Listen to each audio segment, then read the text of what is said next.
Assalamu alaikum туугандар. Бүгүн 23 январ 24 жыл 12-ден 15 мүнөт өткөндө жер титирөө болду. Жакшы эле силкинди. Бунун элдин баары сезде окшойт. Өзгөчө Бишкек шаарында азыр мынакей элдин баары көчөдө турат. Бул жакта биз да офисте болчук, аябай эле билинди. Туугандар кырсык өлүм айттырбай келет да.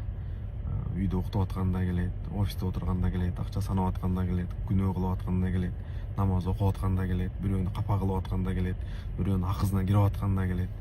Өлүм айттырбай келет. Аллах Таала Куранда айтат, ар бир жан өлүмдүн дамын татат дейт да. Өлө турган маселе, бул чечилген маселе кандай өлөсүң да.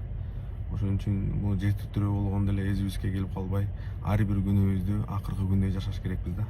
Бүгүн эгер ушул жер титирөө басып кала турганда, биз артыбызда эмне калтырдык, алдыбызга эмне жибердик, ошол маселе да. Азыр жер титирөөдү мындай көрүп атабыз, мыякта элдин баары действительно коруп калды. Көбү сыртта, тиякта биякта жүрүп атат да. Бул өлүм качан кубалабайт, бул артыңан кубалап оор болбойт, бул алдыңан чыгат да. Каерде болсоң да ассаламу алейкум алып түшөт да. Ошон үчүн туугандар, биз ар бир күнүбүздү акыркы күнүбүздөй Аллага таянып, Алланын алдына бара тургандай даярданып жашаш керекпиз да. Себеби бир күндүк жашоо менен эртең оңолом деп өлүм айттырбай ушун бир күнү жер титиреп басып калат, билбейбиз да.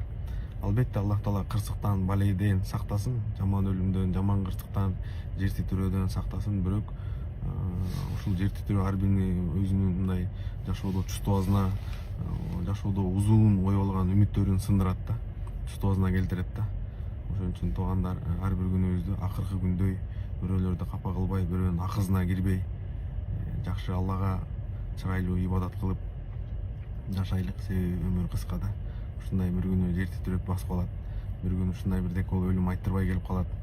Кыскасы, ар кандай обстановка болуп калышы мүмкүн да. Ошон үчүн ар бир күнү даярданып, Алланын алдында мындай уялбай тургандай, Алланын өкүмү менен жашап, ибадат менен Алланын алдында бара тургандай болуш керекпиз да. Ассаламу алейкум рахматуллахи ва баракатух.